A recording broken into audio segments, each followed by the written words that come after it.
Well, as you know, the Family Rewards program was inspired originally by Oportunidades, the program in Mexico. Various city officials here in New York, having heard about the program, traveled down to Mexico, learned about it, and then beginning in 2007, ran a 3-year initial pilot adapting some of the practices of that program here in New York City.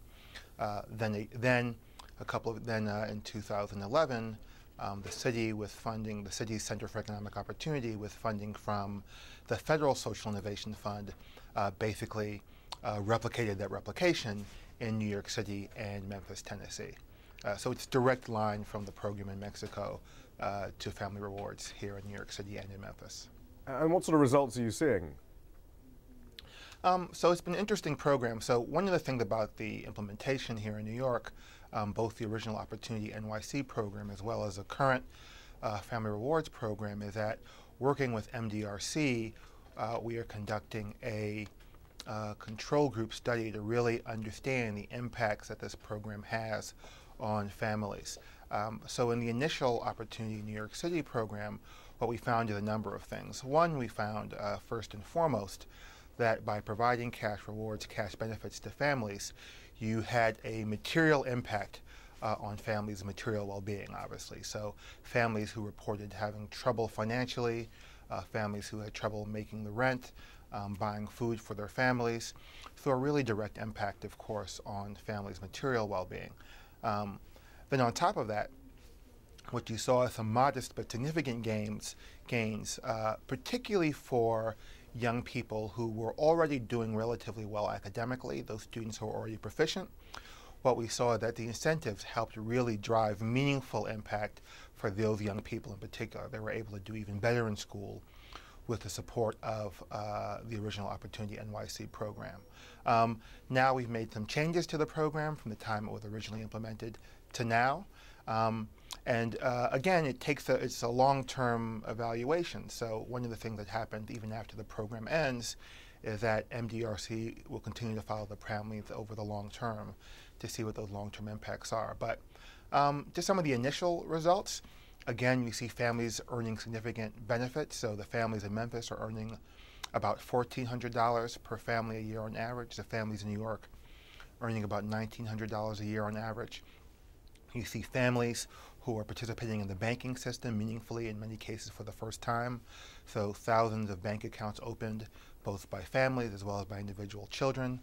So greater participation in the banking system.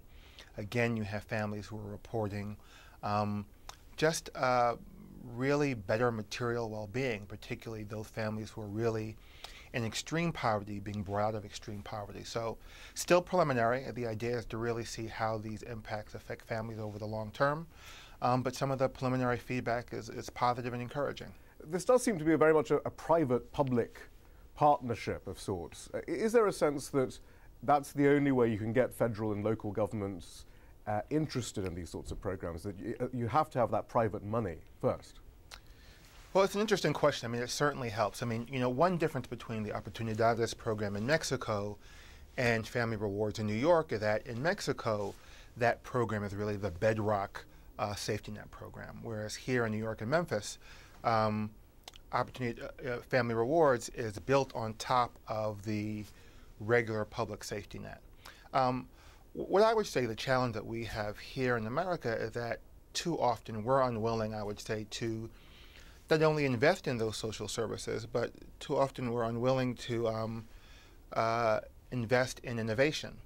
And so, look, I think it's entirely appropriate, particularly for a program like this where we're trying to understand if it can work in the United States context. It's great to have private dollars to leverage that public investment. But it's also true that meeting the needs of young people in poverty is the most important work that I think government can do. And so being willing to invest more resources in programs like this, but particularly being able to invest resources in experimental programs, public resources, is critical. And I do think that too often in America, particularly with the declining investment we make generally, and we've been making generally in social services here, but also with the current political environment where if you try something and it doesn't work, you're at risk of being torn to shreds in the press. it creates an environment where it's hard to invest public dollars in innovative, exciting, but as yet unproven strategies to address poverty. But is there also a problem of the philosophical framework, perhaps?